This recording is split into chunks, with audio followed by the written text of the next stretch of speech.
quand on voit comment le PDCI, RDA et le PPACI se sont fondus dans du jusqu'au-boutisme, dans de l'idolâtrie obsessionnelle autour de Laurent Gbagbo et de Tidiane Thiam, parce qu'il n'y avait rien de logique dans leur comportement.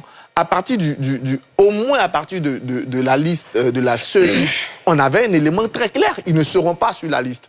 À partir de ce moment-là, je pense que les plus lucides d'entre eux ont commencé la réflexion. S'ils ont poursuivi dans de l'idolâtrie jusqu'aujourd'hui, je ne vois pas pourquoi ils vont sortir de cela. Donc moi, je pense que tout au moins, les directions de ces partis vont emmener au boycott. Mais après, les militants ne vont pas forcément suivre. D'ailleurs, si Domelo a plus de parrainage que Laurent Gbagbo, ça doit révéler quelque chose. Parce que je ne vois pas, à part un militant du PPACI qui va aller parrainer Domelo. Je pense qu'ils ont été parrainés au moins dans leur grande majorité. Il y a le COJEP qui a appelé ses militants à parrainer les autres. Ça, c'est le deuxième exemple auquel je vais aller. Mais je pense que 80% des personnes qui ont parrainé Domelo, c'est des gars qui viennent du PPACI. Je pense aussi que 80% des personnes qui ont parrainé Jean-Luc Bion viennent du PDCI. Et je pense que les militants de ces partis, les cadres de ces partis prendront pour certaines les responsabilités. Même si je pense que le Front commun va continuer dans ce jusqu'au-boutisme un peu aveugle de vouloir boycotter et délégitimer coûte que coûte l'élection qui en vient. Maintenant, à côté, je termine. Évidemment, il y a une opposition responsable.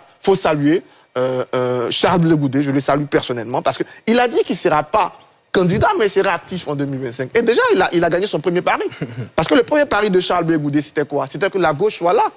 Et la gauche, elle est là, parce qu'il y a deux candidats de gauche. Maintenant, on verra comment il va arbitrer entre les deux, mais c'est déjà quelqu'un qui a su être faiseur de roi. Et bravo au général de la rue, même s'il n'aime plus trop cette appellation, Charles Blé Goudé, pour ce génie. Et j'espère que tous les Ivoiriens vont s'inspirer de cela et comprendre que l'élection qui arrive, c'est un choix. On n'est pas obligé d'être dans l'absolutisme, on n'est pas obligé d'être dans l'idolâtrie. On peut se contenter d'un plan B ou de quelque chose qui, à défaut de ce qu'on veut, peut nous satisfaire. D'accord.